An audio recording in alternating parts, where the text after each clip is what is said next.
I used to think attraction was something you either had or you didn't. Like some guys were just born with it. That thing. That pull. That energy that made people lean in when they walked into a room. And I used to watch those guys and tell myself it was genetics. It was looks. It was money. It was something I wasn't born with and couldn't learn. Me sitting in a room full of people, invisible. Watching a girl I liked laugh at everything some other guy said while I rehearsed the perfect sentence in my head and never said it. That version of me believed one thing completely, that attraction was luck. That was the most expensive lie I ever believed. Because here's what the research actually says. Attraction is not a reaction to what you look like. It's a reaction to what you project. And what you project is not fixed. It's not genetic. It's not some gift you're born with or without. It's a set of specific learnable psychological signals that the human brain responds to every single time, whether the other person wants to or not. Here's what actually works. Trick 1. Stop seeking. Start projecting. Here's something I never understood until I actually studied the psychology behind it. There are two emotional states a person operates in when they're around someone they're attracted to. Psychologists call them approach motivation and avoidance motivation. But in simple terms, it's the difference between giving energy and pulling for it. Most guys, myself included for years, operate in pull mode without even knowing it. Every move you make is secretly a question. Do you like me? Am I doing okay? Am I enough? You can't hide that energy. You think you're hiding it. You're not.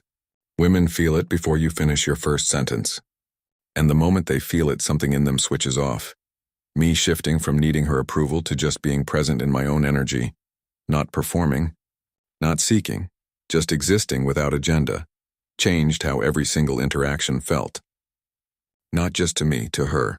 I wasn't trying to win anymore. And that's exactly when I started winning. Because people are not attracted to those who need them. They are attracted to those who don't. Trick 2. Name your nervousness out loud. This one sounds completely backwards. I spent years trying to look unbothered before every approach. Act cool, give nothing away. Show no weakness. And it made everything worse, and because hiding it took every bit of mental energy I had, and I showed up hollow. Technically calm on the outside, completely absent on the inside. There's a principle in psychology called anxiety reappraisal. Research out of Harvard found that naming what you're feeling out loud, actually saying it, reduces its physiological grip almost immediately. Something like, I'll be honest, I almost talked myself out of coming over here. Does something that no smooth line can do. It makes you human. It makes them feel chosen. And people who make other people feel chosen become instantly, almost irrationally attractive. Me saying something real instead of something rehearsed was the moment I stopped feeling like I was performing an audition and started feeling like I was having a conversation. That one shift, honesty over strategy, changed the entire energy of every first interaction I had after that. Trick 3. Lead with curiosity, not impression. I cringe thinking about the years I spent approaching people trying to be impressive. The slightly too loud stories. The name-dropping. The carefully constructed version of myself I'd present like a resume for someone to approve or reject. And I could feel it not working in real time. That tension, that slight performance anxiety that sits underneath everything when your goal is to impress someone. The complete opposite of that is curiosity. Real, unhurried, genuine curiosity about who the other person actually is. Psychologists have found that people who lead with authentic interest, not questions to fill silence, not questions to seem engaged but actual curiosity, are consistently rated as more attractive and more intelligent than people who lead with statements about themselves. Because people don't fall for impressive, people fall for interested. And the reason is simple. Being genuinely curious about someone makes them feel like they matter. And feeling like you matter to someone is one of the most powerful, emotional experiences a human being can have. Trick 4. Control your pace. Everything else follows. Here's the one nobody talks about directly, but everyone notices.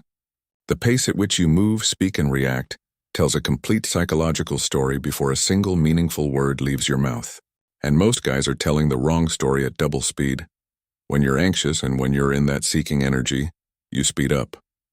You talk faster. You respond before they finish their sentence. You fill every silence like it's a threat. That urgency signals one thing to the other person's nervous system: instability. And instability is the opposite of safe. And safe is the foundation of attraction. There's a principle in social neuroscience that says humans unconsciously mirror the nervous system states of the people they spend time with. If you're rushed and anxious, they become rushed and anxious. If you're slow and grounded, they slow down and ground with you. Me slowing down by even 20%, pausing before I responded, letting silence sit for one extra second, changed the entire emotional climate of every conversation I was in. Not because I said anything different, because I moved differently, and movement tells the truth even when words are lying. Trick 5.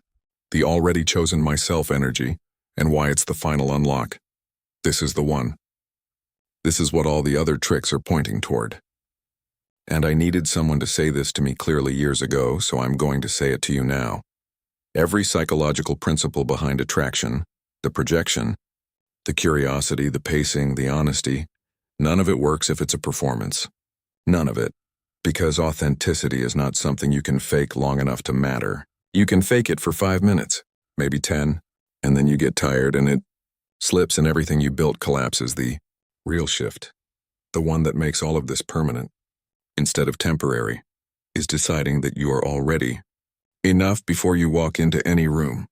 Not when you're richer, not when you're more confident, not when you finally figure out the right words. Now, as you are. Psychologists call this unconditional self-regard, the internal state of a person who doesn't need external validation to feel okay.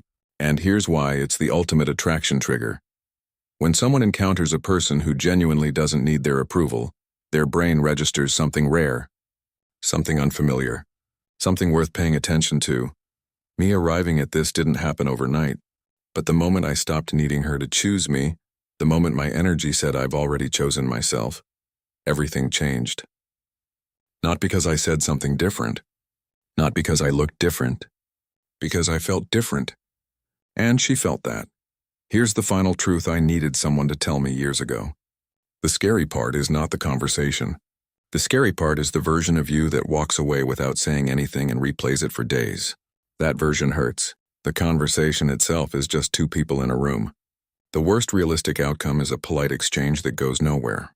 But the best outcome, the one that comes from showing up grounded, honest, present, and whole, that outcome changes everything. Me choosing to apply this instead of waiting until I felt ready has led to some of the most meaningful connections in my life. And it started with one decision: to stop performing and start being. The approach is not the scary part. The regret is